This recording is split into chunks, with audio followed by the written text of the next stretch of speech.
అరుణాచలంలో చెయ్యకూడని విషయాల గురించి, గిరి ప్రదక్షిణ సమయంలో ఎలాంటి జాగ్రత్తలు తీసుకోవాలి అనే విషయం ఈ వీడియోలో తెలుసుకుందాం.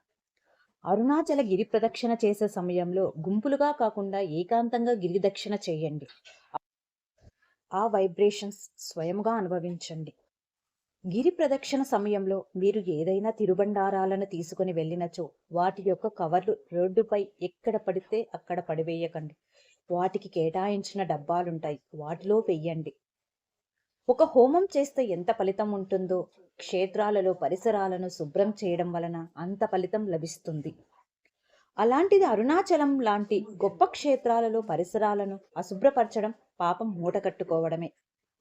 గిరి ప్రదక్షిణ మార్గంలో భక్తులు నడిచే ప్రదేశంలో రోడ్లపై ఉమ్మివేయడం, ముక్కులు చీది రహదారిపై విసరడం లాంటి చెండాలపు పనులు చేయకండి. తప్పనిసరి పరిస్థితులలో మూత్ర విసర్జన చేయవలసి వస్తే అరుణగిరికి ఎదురుగా ఆ పని చేయకండి, మహాపాపం. అరటి పండ్లను, కొబ్బరి చిప్పలను ఎట్టి పరిస్థితులలో గిరివలం రోడ్డు మీద పడవేయకండి. ఆ తొక్కపై కాలు వేసి ఎవరైనా జారిపడ్డా, కొబ్బరి చిప్ప గుచ్చుకుని ఎవరైనా బాధతో విలవిలలాడినా వారి బాధ మీకు పాపంగా వెంటపడి వస్తుంది. గిరి ప్రదక్షిణ చేసే సమయంలో అప్పుడప్పుడు రోడ్లపై చాలా పూలదండలు కనిపిస్తూ ఉంటాయి. తెలియని వారు వాటిని తొక్కుకుంటూ నడుస్తారు. యాక్చువల్గా అవి శవయాత్ర జరిగినప్పుడు ఆ మృతదేహంపై వెదచల్లిన పూలదండలు అవి. వాటిని మనం తొక్కడం వల్ల సాధకులకు జప ఫలితం పోతుంది, సామాన్యులకు నెగిటివ్ ఎనర్జీ తగులుకుంటుంది. పెద్ద హోటల్స్కి కాకుండా చిన్న హోటల్స్కి వెళ్ళినప్పుడు తప్పనిసరిగా వాటర్ బాటిల్ తీసుకొని తాగండి. చిన్న హోటళ్లలో అపరిశుభ్రమైన వాటర్ తాగడం వలన థ్రోట్ ఇన్ఫెక్షన్ రావచ్చు. పెద్ద హోటల్స్లలో మినరల్ వాటర్ మెయింటైన్ చేస్తారు కాబట్టి. గిరివనంలో మీరు చెరుకు రసం లాంటివి తాగినప్పుడు ఐస్ వేయవద్దని ఖచ్చితంగా చెప్పండి. అపరిశుభ్రమైన నీటితో ఐస్ తయారు చేయడం వల్ల ఆరోగ్యం పాడవచ్చు. గిరివలం రోడ్లో కొంతమంది భార్యాభర్త పిల్లలతో మనల్ని ఆపి, సార్ మీరు తెలుగువారా, పర్సు పోయింది, ఊరికి వెళ్ళడానికి డబ్బులు లేవు, సహాయం చేయండి అని కథలు చెబుతారు. మీరు ఏమీ పట్టించుకోకుండా మీ దారిన మీరు వెళ్ళండి. గిరి ప్రదక్షిణ మొదలు పెట్టే ముందు కానీ మధ్యలో కానీ ఆహారం తీసుకోకుండా గిరి ప్రదక్షిణ చెయ్యండి. చాలా తేలికగా గిరి ప్రదక్షిణ జరుగుతుంది. శరీరం సహకరించకపోతే తేలికపాటి ఆహారం తీసుకోండి, లేదా భుక్తాయాసంతో అడుగు ముందుకు పడదు. గిరి ప్రదక్షిణ చేసేటప్పుడు కొబ్బరి నీళ్లు కానీ 10 రూపాయలు ఖరీదైన టాటా గ్లూకోజ్ కానీ సేవించండి, శరీరానికి శక్తినిస్తాయి. ప్రధాన ఆలయంలో అంతా పైరవీలు జరుగుతాయి. అంతరాలయ దర్శనానికి వెళ్ళేవారు సిబ్బంది అడిగిన అమౌంట్కు మించి 1 రూపాయి కూడా ఎక్కువ ఇవ్వకండి. దర్శనం బాగా జరిగింది, బాగా చేయించాడు అని మీరు ఎక్కువ సొమ్ముని ఇవ్వడం వలన ఆ ప్రభావం అందరి భక్తులపై పడుతుంది. గత రోజులలో నలుగురు అంతరాలయ దర్శనానికి వెళితే 100 రూపాయలు ఇస్తే చాలా సంతోషపడేవారు. ఇప్పుడు మనిషికి 500 నుంచి సమయాన్ని బట్టి 1000 రూపాయలు కూడా వసూలు చేస్తున్నారు. ఇది ఖచ్చితంగా మన తెలుగువారి వలన. పౌర్ణమి గిరివలం రోడ్లో అరటి పువ్వుతో చేసిన వడలు అమ్ముతారు.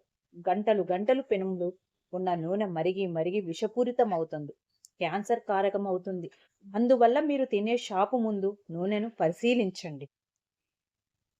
గిరి ప్రదక్షిణ చేసే సమయంలో పట్టు వస్త్రాలు లాంటివి ధరించకండి. తేలికపాటి కాటన్ వస్త్రాలు ధరించండి. కాటన్ వస్త్రాలు ధరించడం వలన చెమటను పీల్చి ఇబ్బందిగా ఉండదు. పౌర్ణమి రోజులలో గిరివలం చుట్టూ ఎవరో ఒకరు ఆహారాన్ని పెడుతూ ఉంటారు. మీకు ఎంత కావాలో అంతే తీసుకోండి. నచ్చలేదని ఆహారాన్ని వృధా చేయకండి. పౌర్ణమి రోజులలో గిరి ప్రదక్షిణ చేసే సమయంలో చేతులు బాగా ఊపుకుంటూ తిరగకండి. మీ చెయ్యి వెనుక వచ్చే మగవారికి తగలరాని చోట తగిలితే పోరాని చోటికి పోతారు. జాగ్రత్త వహించండి. ఏ ఆలయం కనిపించినా కళ్ళు మూసుకొని దండం పెట్టుకోవడం కాదు, తనివి తీరా కనులారా స్వామిని చూసి ఆ రూపం మన మనోనేత్రంపై ముద్రించుకోవాలి. ప్రదక్షిణ చేసే సమయంలో పెద్దగా లొడలొడ మాట్లాడుతూ సినిమా కబుర్లు, రాజకీయ కబుర్లు చెప్పుకుంటూ గిరి ప్రదక్షిణ చెయ్యకండి. మీ వికృత చేష్టలతో, భక్తితో, నిష్ఠతో గిరి ప్రదక్షిణ చేసే భక్తులకు ఏకాగ్రత పోగొట్టకండి. గిరి ప్రదక్షిణ రోడ్డుకు కుడివైపున చెయ్యకండి. సూక్ష్మ రూపంలో సిద్ధులు, దేవతలు గిరి ప్రదక్షిణ చేస్తూ ఉంటారని ప్రతీతి. ప్రధాన ఆలయం లోపల మీ సెల్ ఫోన్తో ఫోటోలు తీస్తే కనుక మీ ఫోన్ తీసుకొని హుండీలో వేసేస్తారు. మరలా దానిని పొందాలంటే చాలా పెద్ద ప్రాసెస్ ఉంటుంది.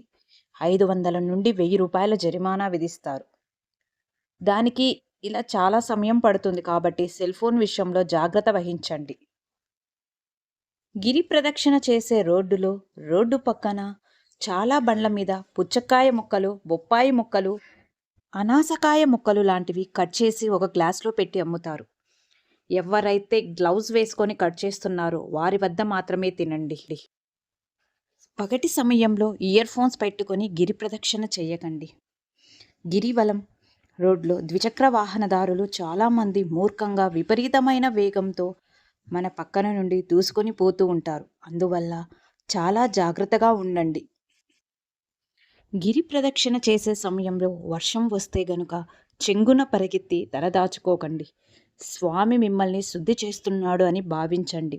ఎంత వర్షంలో తడిచినా గిరి ప్రదక్షిణ చేసిన జలుబు, దగ్గు, జ్వరం లాంటివి మన దరి చేరవు. ఇది నిజంగా అరుణాచలేశ్వరుని మహత్యం. గిరి ప్రదక్షిణ చేసే సమయంలో మీ సెల్ ఫోన్లో భక్తి పాటలు పెద్దగా సౌండ్ పెట్టుకొని ప్రదక్షిణ చేయకండి. ఇయర్ ఫోన్స్ వాడి ఆ అనుభూతిని మీరే పొందండి.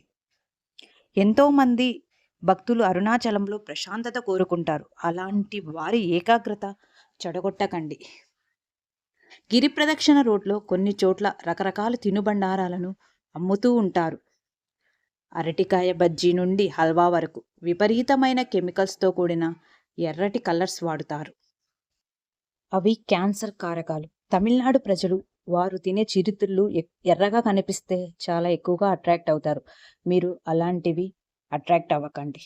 గిరి ప్రదక్షిణ చేసేటప్పుడు ఇవన్నీ దృష్టిలో ఉంచుకొని చేస్తే స్వయంగా ఆ వైబ్రేషన్స్ అనేటివి అనుభవిస్తాం.